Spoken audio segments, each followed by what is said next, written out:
Hi, I'm your host, Maureen Metcalf. I am the CEO and founder of the Innovative Leadership Institute. With me today is Congresswoman Joyce Beatty. Since 2013, Congresswoman Beatty has represented Ohio's 3rd Congressional District in the U.S. House of Representatives. Welcome, Congresswoman Beatty. I'm so honored to be here today. I wanted to ask you to share your story. I know you've had some struggles, and you grew up in a time different than today. So can you give us a little bit of background? Who are you? I like to look at it like this. I like to say to audiences, and especially women, that I'm that little girl that grew up in the neighborhood.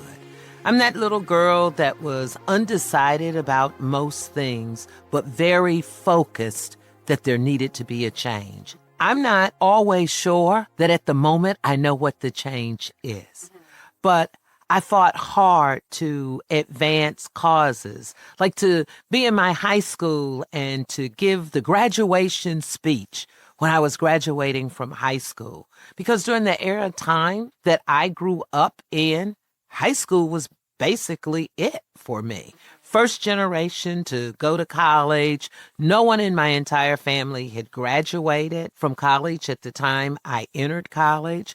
I grew up, what I like to say, in a regular family. You know, we went to church 4 times out of 7 days a week because my mother's a PK, or preacher's child, as we like to say. So that grounded me. I grew up in the neighborhood, a neighborhood where you had to advocate and you had to fight and you had to be disciplined and you had to behave. And then I went off into this big world, college graduate, like most, looking for a job, looking for family and happiness. Were there struggles along the way? Absolutely. I grew up in an era of time when my mother would hold my hand so tight when we would go downtown, because there would be water fountains that would say for whites only and a lower water fountain that would say for colored.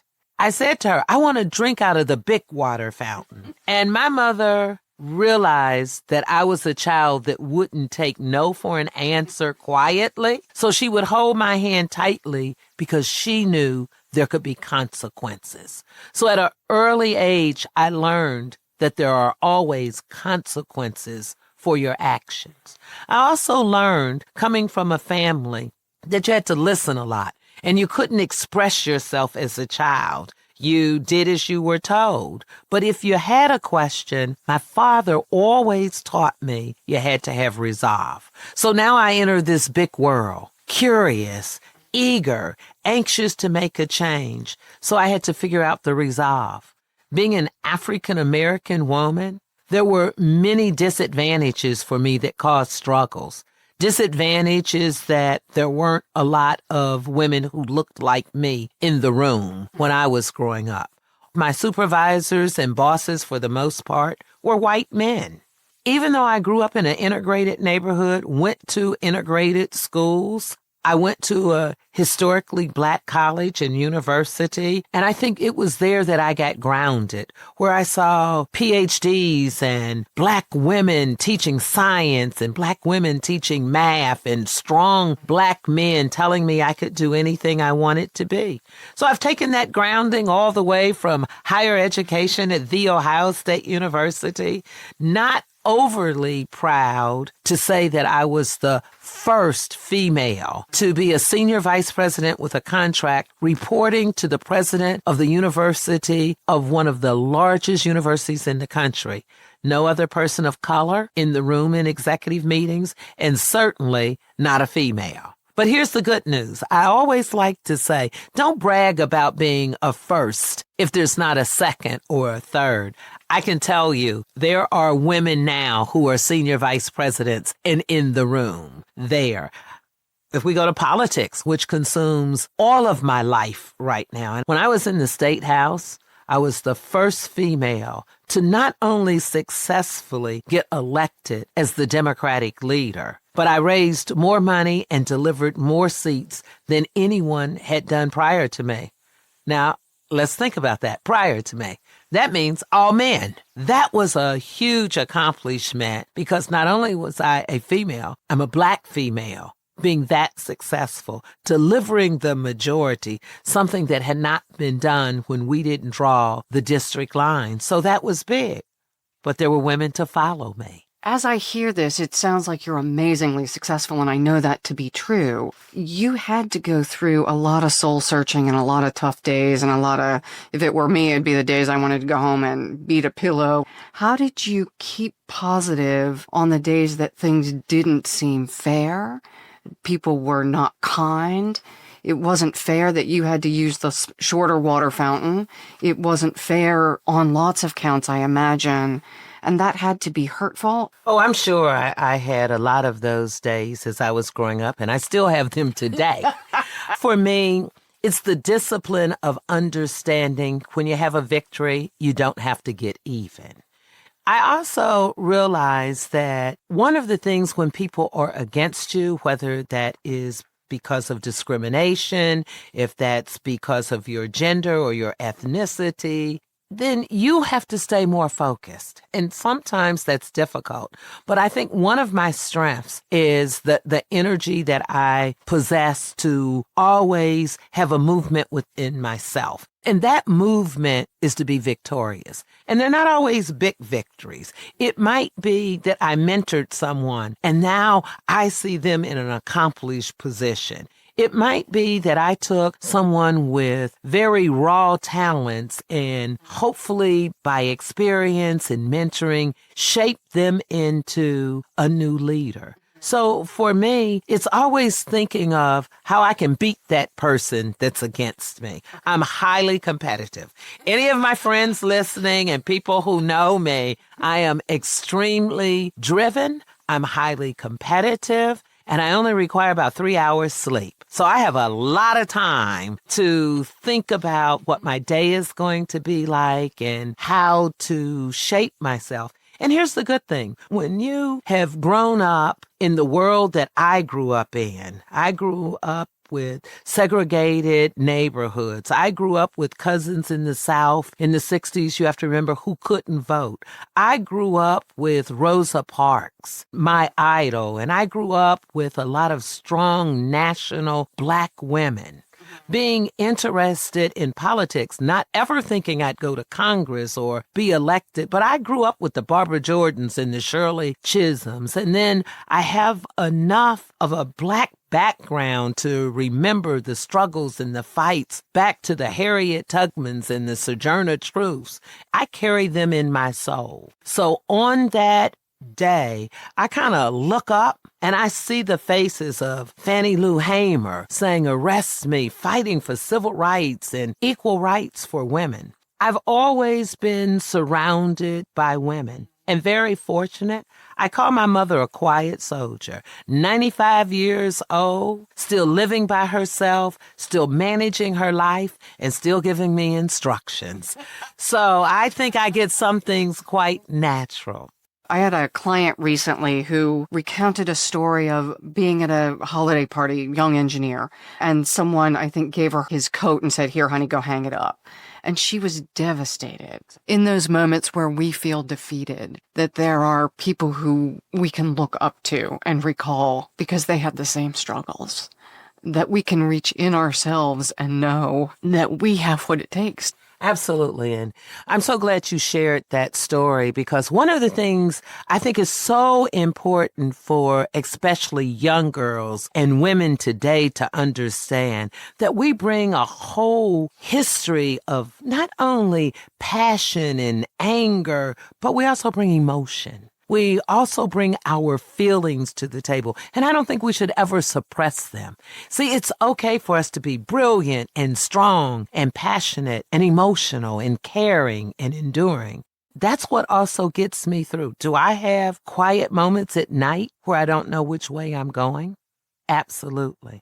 But I take from those stories, and the story like you heard, my story wasn't recently, but I tell it today as if it happened yesterday. My first huge job. I'm a county executive. I'm managing $50 million and 500 people. I'm getting ready for my big executive meeting to talk about a property tax. I'm standing at the door. I'm early. I'm prepared. The gentlemen start to come in. And a gentleman comes in and he looks at me and he says, "Girlie, I take my coffee black, put it up there at the table by my name." Now, those that know Joyce Beatty know what went through my mind in nanoseconds. But here's how the story ended. I got the coffee. I looked at his name tag. I matched it up with the plate at the head table, and I set the coffee there. But my greatest moment came 3 minutes later when I took the seat at the head of the table, hit the gavel, and said, "I will now call this meeting to order." The look on his face. Now, there's nothing wrong with being wait staff. There's nothing wrong at all with that. But the point was, I was the only female in the room, and I was the only person of color. So assumptions are made. So for me, that story says that even today, assumptions will be made. Assumptions will be made because I'm Black. Assumptions will be made because I'm female. But we have to know who we are, and we have to build on who we are. Because you see, I am a Black woman, but I'm also someone who has worked hard, someone who is still in the fight, someone who mentors, someone who cares, someone who loves their grandbabies. You don't have to be just this militant person, or you don't have to be just this person who's compassionate. I say to women, embrace all those things because we are all those things. Thank you for being the role model who is changing people both globally as you are the example, but also one by one for being positive and giving him his coffee. And sometimes it's difficult. You know, when you look at the stats today, while this interview is about me, it's really not about Joyce Beatty.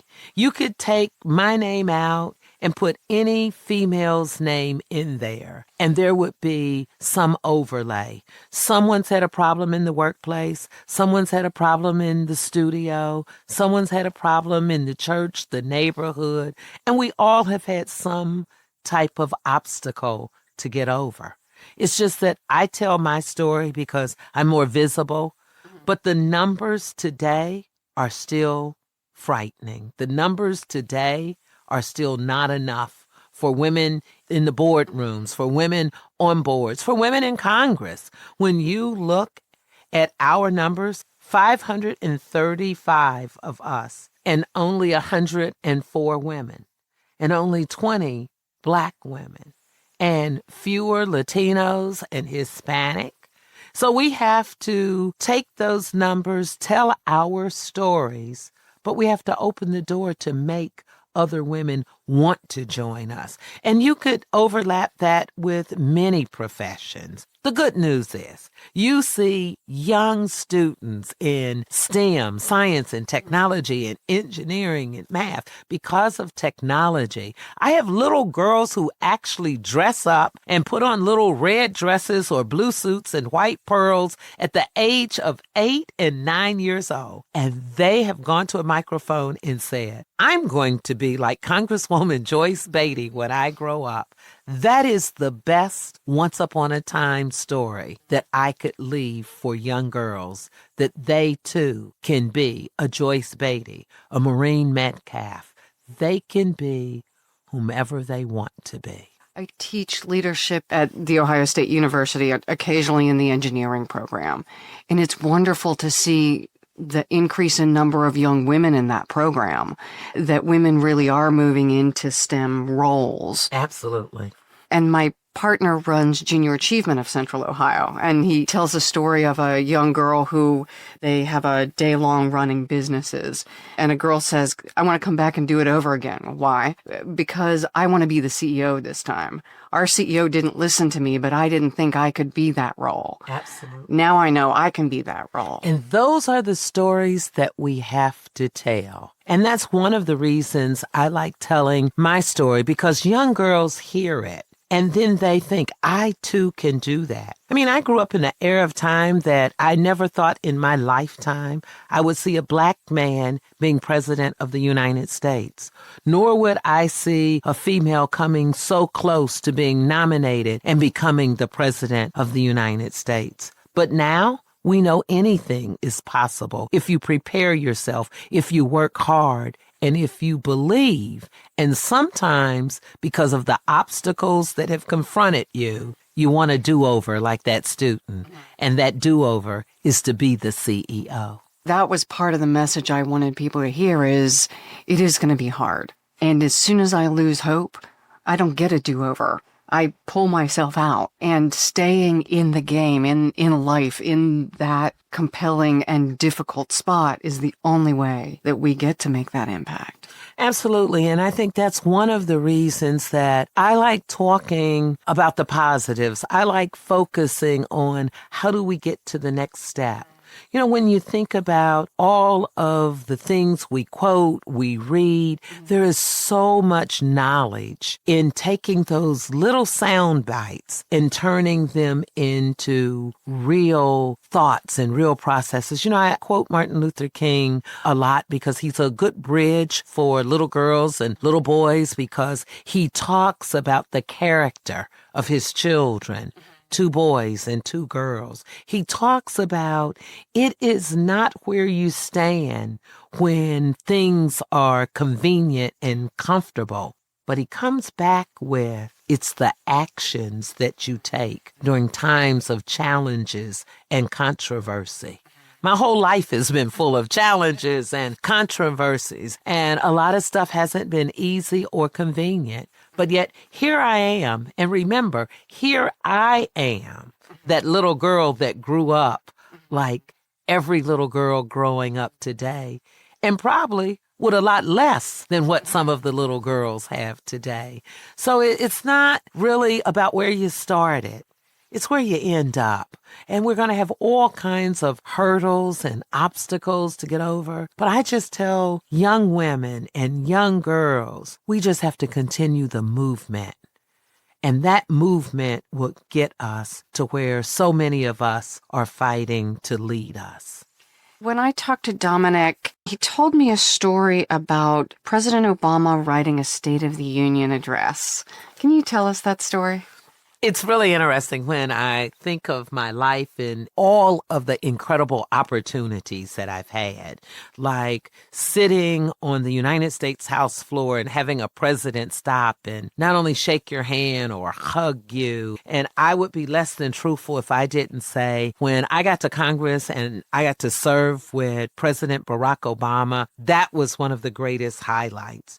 And so I remember it like yesterday. I get a phone call and our leader asked me if I would like to be in the room with a small group of women to review the script that the President of the United States is going to read before the nation. I mean, I don't even think she got all of the words out. And I said, yes, I'm all in.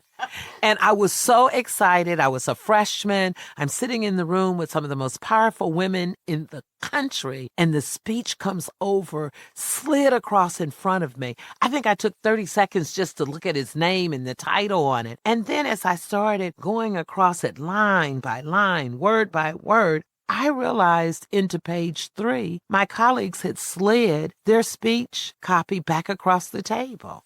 Now, remember, I'm competitive, I'm excited, and I thought, wait a minute. So, I'm like raising my hand in this small, big boardroom, and I'm saying, I wasn't finished yet. I was looking for words like powerful women. I wanted to make sure that the president with strong daughters and a wife, and he had always talked about women, that I saw that word in there. And so I got that look that your mother gives you when enough is enough. Well, the competitive genes kicked in. So what did I do? I said it louder. I said, we ought to have something about women in there. We had just vetted and researched this phrase, when women succeed, America succeeds. So what do? With silence, I keep talking. So then I said, somebody should write this down. When women succeeds, America succeeds. At that point, the meeting was over. And so I slid my script across. I said, thank you, and we left. The next day, I'm sitting on the House floor, surrounded by cameras. The U.S. House floor is packed. The president enters the chambers. All of America is watching him. And one of my colleagues shouts across to me, look at the top of page 11, I believe it was. We get the script moments before the president starts talking. And by the time I'm turning to look at it, can you imagine the President of the United States reads, "When women succeed, America succeeds."